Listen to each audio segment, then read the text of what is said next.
là Cũng tất cổ giao xuyên đúng không? Một đường trên, một đường giữa và hai đường dưới. Rồi, như vậy là chúng ta đang đến với những hình ảnh của các streamer. Đây là Evin.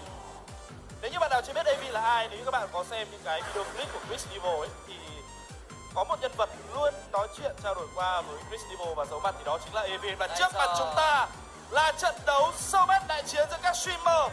Ngay lập tức là những bước di chuyển nó đầy sự toan tính đến từ hai bên mà tôi không biết là họ toan tính gì. Toan tính có lẽ là chạy vào rừng, farm rừng và đi sang đường mà thôi. Và có vẻ như đây sẽ là đổi đường đúng không? Nhưng mà chúng ta đang thấy sự đi của cá thì đang chạy thẳng lên khu vực trên.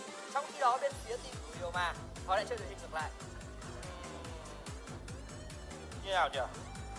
Team của Airi đánh rất là chuẩn đấu trường danh vọng này. Trợ thủ đi hỗ trợ đi rừng. Còn team của Ryoma thì đánh theo kiểu đúng mùa 1, mùa 2. Trợ thủ đi với xạ thủ.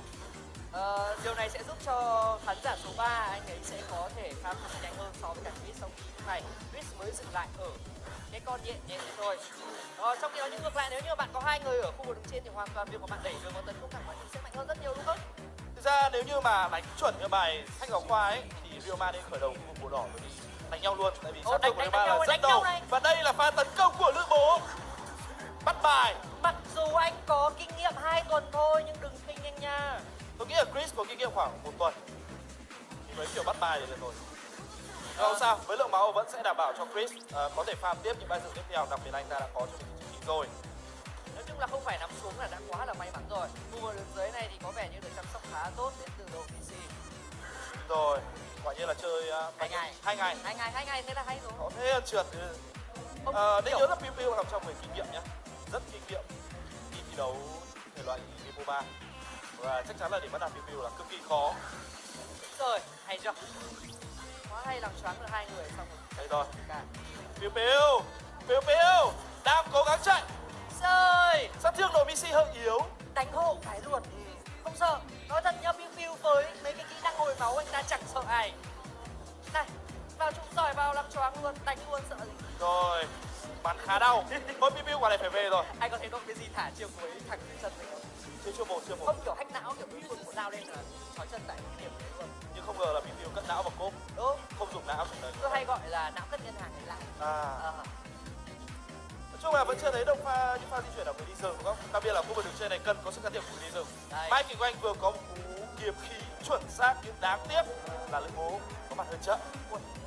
Thực ra là mấy cái con lính này nó hơi thông minh.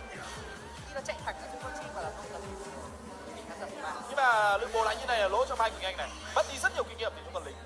Khi mà anh ta gần lên cấp 5 thì trong cái đó Mai Kỳ Anh mới có ở cấp độ 4 thôi. Mới có gần cấp độ 4 thì điều này sẽ làm cho Airi giảm rất nhiều hiệu quả. Khi mà bạn đối đầu với cả một Slim và cả một Alice ở kia nữa thì cái áp lực là rất lớn. Trong khi đó thì Chris hình như cũng sẽ đi canh sát nào thì phải. Chris có lẽ hiệp trước của Chris là người rừng. Từ đầu trận đấu rồi anh ta chỉ cắm mắt vào rừng thôi. Cùng lắm là ra sông tắm suối. Chưa có một pha hỏi thăm sức khỏe nào và đây có thể sẽ là pha tấn công đầu tiên của Chris. Hay. Piu chưa phải đâm Chu đang bắn vào khán giả số 4 này là nguy hiểm. Anh ta dùng luyện ngục vào đây, hất tung được hai người. Khán giả số 2 đã đến và khán giả số 4 phải nằm xuống. Chiến thần đang đánh nhưng Piu anh ta khẳng định rằng còn lâu mới đánh được tôi. Đó là pha lừa tình của Piu Piu, lừa tình rất ngoạn mục, giả vờ yếu đuối ngây thơ nhưng thực ra là tính cả rồi. Lần này Piu Piu đã đem não để có thể giao tranh và Misty hạ gục được Piu Piu. Và 2-1 trong pha trên khu vực đường dưới. Chris đã có 2 quả trứng cút rồi và hy vọng anh ta sẽ kiếm thêm nhiều trứng cút hơn trong trận đấu này. Không phải đập được độ mình có ra trứng cút. Thì độ có nằm xuống không nhỉ? Độ không nằm xuống. Tập người khác là có khi ra vịt lộ. Không ra trứng gà còn của độ cút rồi. Ok. Quay trở trận đấu này thì 2-1 đã dành cho bên phía của team Ryoma. Trong khi đó khu vực đường trên thì Mai Kỳ Anh quyết định chơi với chiến thuật là cắm cọc đấy. Cắm cọc. Mai Kỳ Anh không thấy mua đồ gì nhiều nhỉ? 4 phút thi đấu rồi mới mua thêm được một món trang bị thôi. Hoặc là theo kiểu om nhiều tiền mua món đồ lớn cho bất ngờ. Cũng có thể. Cho nó bất ngờ. 8.200 tiền đã có sự chênh lệch dành cho bên phía team Ryoma với pha khu vực dưới. Đây rồi, rất nguy hiểm cho khán giả 2. Đường dưới Piu đã tấn công vào độ Missy. Và một quỷ kiếm nữa thôi. Piu quả trượt. Chưa phải nằm xuống. Trói chân thành công. Độ Missy nói là trứng cút của tôi cực kỳ cứng và rất khó để vỡ nha. Không phải Piu quẹt trượt, quẹt nó lệch chắc là 360 độ. Hay là cái rằng là nó không đủ tầm đi cho nó dễ hiểu. Và Piu Piu không có điểm hạ gục ở khu vực đường dưới kia. Trong khi đó khu vực đường trên này không có nguy hiểm nào cả. Dòng trời thành không đạp thì cũng lạch rồi. AV thì không đưa ra choáng và Oma cũng đã lướt về chung. đó nha, cái này khá là căng kèo đó. 6,5 rồi chỉ có 2 điểm hạ gục cho Ivy, 3 điểm hạ gục cho team của Ryoma. Rồi 1-2. Chuyện nhỏ khi mà bạn có chiến thuật cân 3 cũng được luôn. Và khi cả Misty ở đây nữa với cấp cứu, anh ta đang cố gắng hồi máu nhiều nhất có thể. Nhưng thực ra là hơi khó khi mà đây là 4-2 và bạn không có đủ để thắng lợi tấn công. Và độ Missy đi đâu đây? Anh ta sẽ về được. Trong khi đó Misty sẽ phải bỏ mạng ở lại.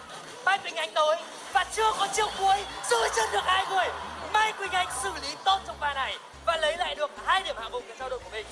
Độ Missy đi vào vẫn không có tầm nhìn và anh ta sẽ phải nằm xuống trước lưỡi kiếm đến từ Chris. Quả nhiên là thế tử quyền tộc chém phát nào ra bù phát đấy. Và liệu là Mai Quỳnh Anh có bị Chris hạ gục hay không đây? Mối tình này liệu đã chấm dứt hay chưa? Vợ chồng chém nhau Và chồng nằm trên. chồng chắc chắn rồi, chồng nằm trên và vợ nằm dưới. Triple kill dành cho Chris Evil Gamer. Và Ryoma, đội team Ryoma nhờ sự thần thánh đó đã có được lợi thế rất nhiều rồi. Và bây giờ lợi thế đang chênh lệch rất lớn, đặc biệt nhờ công và của Chris. Khu vào đường dưới luyện ngục thẳng dưới chân để quay ra tấn công. Nhưng có vẻ như lữ bố đến thời điểm hiện tại đang khá là vượt trội hơn so với cả Piu. Review gãy rồi, một chém nữa thôi. Hơi đáng tiếc, quả đấy dùng lệnh cục chạy thì nó ổn hơn đúng không? Giá như là để chạy nhưng mà quyết định là tấn công hoặc là vuốt Đúng. Hoặc là không bị vuốt. Tại vì thực ra Review là cũng mới chơi trò này thôi. Không phải là quá giỏi như các tựa game MOBA khác. không sao, nếu như mà nhìn vào đội hình từ bên phía của IB họ có do về đấy khá là khỏe. Việc mà độ Messi như mới nằm xuống chỉ có một đứa mạng thôi thì là đủ để cho anh ta về cuối trận hơi tấn công thép được một lần. Mà không hiểu sao đâu BC không mua đồ nhỉ? Hay không biết mua đồ đây? Không biết mua đồ thì mới mua được cái kia chứ. Khán giả số 2 sẽ phải nằm xuống. Vera đi là khỏe. Khu vực đường dưới này cái trụ đã được độ Messi xử lý cách ngon lành và Chris sẽ ra đây. Mang ăn trứng cút của anh ta sẽ có thành công hay không? Rồi thêm cả trói Piu chân Piu. và loạn chạm đến từ Chris. Anh ta sẽ lấy được trứng cút của đội Messi. Cú cắt trứng cút nó ngọt ngào làm sao. Nếu như bạn nào có xem cái đoạn trailer đấy thì những người lấy trứng cút của độ là gồm có Piu Piu và Evin. Nhưng lần này Evin bận đứng trên cho nên là Chris lấy hộ luôn. Khu vực mình và Alice ở khu vực này sẽ phải nằm xuống mà thôi. Khu vực đường trên đang lao vào tấn công thẳng vào trong trụ. Evie đang cố gắng quay người trở ra nhưng anh ta đơn phương độc mã, không có ai để hỗ trợ ở đây. Hơi khó. À không, có người đến rồi. Đó là Vera và Chris với Ryoma. Đại tướng Nguyên tộc. Nghe cái tên là thực chất rồi. Đánh. Và đại tướng ra đây. Ôi, đánh đang hẳn chữa vào được Mai Mai Quỳnh Quỳnh Anh Anh luôn. nhưng hất tung tốt đến từ Misty. Misty đang bảo kê những người đồng đội rất thành công. Khán giả số 4, anh ta đang phải nằm xuống nhưng có cấp cứu để giữ chân, quay ngược trở ra và sát thương là không đủ. Bên phía của Ryoma vẫn sống sót trong pha này và di chuyển rất hợp lý nhằm khu vực dưới Piu cũng thoải mái đẩy. Khu vực đường trên ép giao tranh và thu hút đối phương. Piu cảm giác như trời mình nhỉ? Không có sự kết hợp nào đến từ đồng đội không? Một mình đẩy. Bởi vì ra ma lốc và thì tưởng sẽ dùng để giao tranh nhiều hơn là để đấy giống một cái bài hát thì là đường này là của tôi này. Đường này là của tôi này, đúng là đường này là của Piu rồi. Với việc mà bạn đang có lợi thế khu vực trên thì một mình Piu cáp đấy để có thể xử lý được đồ Messi. Khu này sẽ nổ nha. Đó. Đã nổ nhưng bố tôi không làm gì được. Ivy không ném, bắt đầu quay lại. Rồi ôi và né được cái cú giáo đó rất thành công, đã lui về nhưng giữ chân tốt Thế từ tử Mai Quỳnh tới. Anh. Và đại tướng Nguyên tộc tới, anh ta đang xỉa, anh ta sẽ lấy được điểm hạ gục đến từ người chơi số 3. Oma đang xoay bão búa và anh ta sẽ phải lui về trong pha này khi mà Chris vẫn còn đang quá nhiều máu ở kia. Chris đang thể hiện ra anh ta đang là một đại tướng Ryoma với double kill của khu vực đường trên này. Như vậy đây là trận đấu mà tôi được phát hiện ra thêm một định lý nữa. Ôi, cho chúng anh anh này. Nhưng đồng đội không tin tưởng Evin. Thực ra là có Mickey ở đấy, anh ta còn tốc biến nữa nên là việc mà bạn lao lên tấn công rất là khó. Và luyện ngục để bắt vào đội Messi. Chris đang tới và tốc biến nhanh chóng đến đội Messi, anh ta không thể nào lui được khi đã bị làm choáng. Và lần này Piu đã xử lý tốt với cái cú chém đấy của mình. Như vậy là trứng cút của độ đã bị lấy đi lần thứ 3 rồi. Hơi cay. Nhưng mà bây giờ tôi phát hiện ra một định lý nó hơi buồn cười. Đó là trong cái đoạn phim mà chúng ta xem ấy thì là đại tướng Nguyên tộc Ryoma là đầy tớ trung thành của thế tử Nguyên tộc đúng không? Bây giờ anh em đi chém nhau đây, phản bội nhau. Anh có thấy là cô giữa Irie với cả Don không? Cái đây là cái tội cướp bồ của anh. Còn bây giờ là Chris sẽ đi cướp lại Irie thì phải tấn công vào Don. Hoặc là 1000 năm họ không đấu gì nhau, họ cứ tưởng không ngờ. Tôi nghĩ là trận này đánh sau với nhân bạn nhân bè lên mới vui này. Đúng. Đánh xong thì may ra mới có kỷ niệm ngày xưa ùa về để có thể lấy được. Và rồng hắc ám, con rồng thứ hai đã thuộc về bên phía của team Ryoma. Có vẻ như là với cái sự gồng gánh vai nặng trĩu tốt này đến từ Chris, họ hoàn toàn có thể kéo được trận đấu này về. Thì căng thẳng lắm rồi này. Tầm này là đầu óc là có vẻ tính toán hơi nhiều. Đang ăn chim mà cũng căng thẳng. Đấy, nhìn cái bản đồ con là biết là Piu đang ăn chim nhưng mặt căng thẳng. Đây là chiến thuật từ phía của team Ryoma, là kệ bọn mình làm việc khác. Đấy, nhìn mặt độ không? Rất là tỉnh người. Rồi, Piu bắt đầu di chuyển lên đường trên rồi. Thực ra bên Ryoma là đánh phòng ngự, còn bên đây thì muốn tấn công nhưng mà tấn công không được. Không hơi khó. Hình nãy từ bên phía của Irie cần khán giả số 3, bạn khán giả số 3 cần phải quyết đoán hơn và đồng minh của họ phải lao lên theo những cái bộ combo mới có thể tạo ra, trong khi đó khả năng làm choáng đơn lẻ và khả năng bắt lẻ từ bên phía của team Ryoma đang rất mạnh. Chris đánh khá ghê, con số đẹp 803 Piu dụng chương cuối trượt.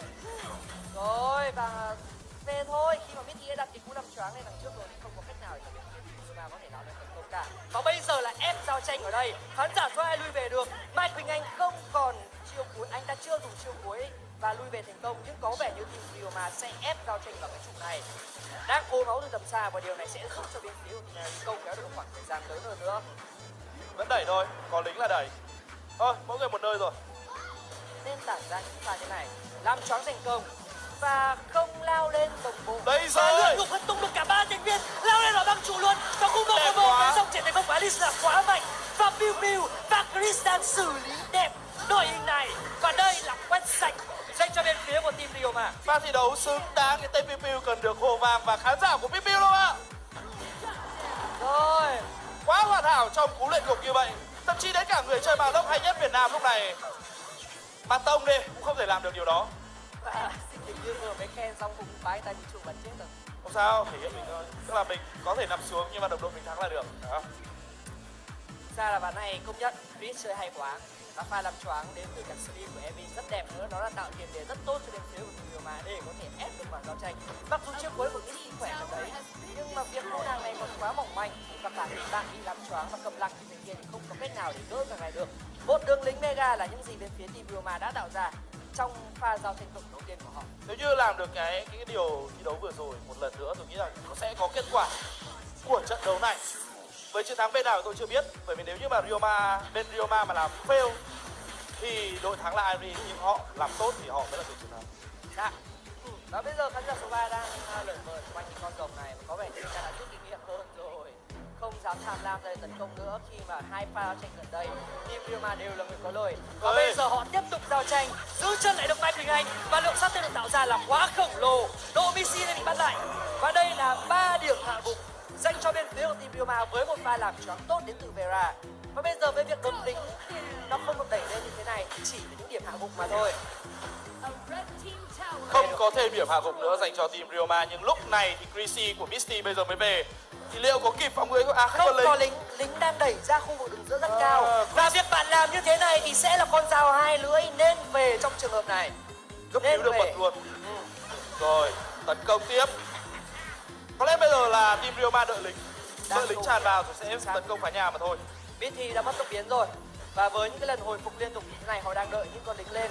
Nhưng khi những con lính lên đồng thời là đội hình của bên phía Irie đều được hồi sinh hoàn toàn. Và họ có thể bảo vệ cái trụ này một cách thành công. Đặc biệt là chiêu cuối của Misty giải quyết đám đông rất mạnh. Họ đang lao lên, có luyện ngục trận đấu nhưng không hất tung được ai cả. Đằng kia bạn ấy đang mất rất nhiều máu. Piu chưa phải nằm xuống, có cấp cứu và có lẽ là họ sẽ bảo vệ cái nhà này thành công mà thôi. Misty vẫn còn đang đầy máu và bây giờ chỉ còn một mình khán giả số 2. Và đây là một pha quét sạch thứ hai, nhưng lần này nó thuộc về bên phía của team Irie. Đấy, anh nói tôi chuẩn không? À, anh thấy tôi nói chuẩn không? Nếu như mà team Ryoma làm cái điều này một lần nữa mà họ fail là khả năng cao họ sẽ thua. Bây giờ thực ra tiền chênh lệch cũng là nhiều dành cho team Ryoma, nhưng mà vấn đề ở đây là một lợi thế lớn của Irie là thời gian kéo dài. Tức là khi mà thời gian càng kéo dài thì cái lượng tiền chênh lệch, tức là cái này chúng ta nói nhiều chênh lệch tiền không đáng kể. tôi đang có một thắc mắc là không biết Piu Piu đã dùng bộc phá lần nào chưa? Chưa. Tôi thấy nó sáng trưng từ đầu trận cho tới bây giờ. Nó sáng trưng luôn, và trong cả pha tranh vừa rồi khi mà Piu Piu đã lao vào giữa đội hình địch, nhưng cái bộc phá đó nó vẫn còn ở trên người kia. Và có vẻ như sau cái pha giao tranh vừa rồi thì bên phía của Team Ari đã đủ tự tin hơn. Họ đang tạo ra một cái môi trường giả ở đây để cùng đối phương. Có một điều nữa tôi muốn xem là đội BC biết mua đồ chưa nhỉ? Đây này, đấy mới là hay. Đây này, Chris đang lao vào, anh ta bị hất tung và đâm xuống trong vòng một đơn chạm mà thôi. Một pha tổ chức giao tranh rất là hay, có luyện ngục nhưng nó hơi muộn màng, và đây sẽ là thời điểm của Team Airi can lên và lấy lại được trận đấu này. Piu Piu đang câu kéo thời gian nhưng có lẽ nó là không đủ. Và di chuyển quá hay của bên phía Team Ari, và Piu Piu là người cuối cùng nằm xuống trong đội hình của Ryoma. Quét sạch lần thứ 2 cho Team Ari. Đây gọi là giả chết bắt quạ, nghĩa là đứng ở chỗ của con kinh công, giả vờ như ăn công nhưng thực ra lại là không ăn kinh công. Đấy, khi đối phương vào lao ra tấn công thôi, đội hình rất đơn giản và nhẹ nhàng. Nhưng lại đen là không có lính, đấy mới là vấn đề. Nếu như có lính tôi nghĩ là đòi lại là một đường giữa rồi. Có tầm này đi ăn kinh công thôi. Ăn kinh công sẽ có lời hơn khi mà bạn đang có cả 4 thành viên ở đây. Ăn thôi. Lượng sát thương là đủ, với Lữ Bố có chiến thần ăn thoải mái cấp độ 15 rồi. Và con kinh công này sẽ thuộc về bên phía của Team Airi. Khi mà những bước chân đến từ bên phía thì Ryoma chạy ra hơi chậm rãi. Không kịp, họ còn phải phòng ngự đường giữa nữa. Nếu họ ra ngắt cả đối phương kinh công, họ sẽ mất cái trụ thứ hai. Thì mất cả trì lẫn trai luôn, thôi thà mất trì để lại trai. Rồi, và bây giờ tôi nghĩ là cân rồi đấy, 36.000 với 40.000 và 4.000 tiền thôi. Giai đoạn cuối trận con số này nó khá là nhỏ bé và không ảnh hưởng gì cả. Và từ nãy giờ thì như Mai Quỳnh Anh đến từ bên phía của Airi đang tỏa sáng. Với những cái chiêu cuối mà hất tung được cả 3-4 người là chuyện bình thường, làm choáng được cả 3-4 người. Tôi muốn xem đội BC biết đã mua đồ chưa nhỉ? Tại vì biết mua đồ rồi.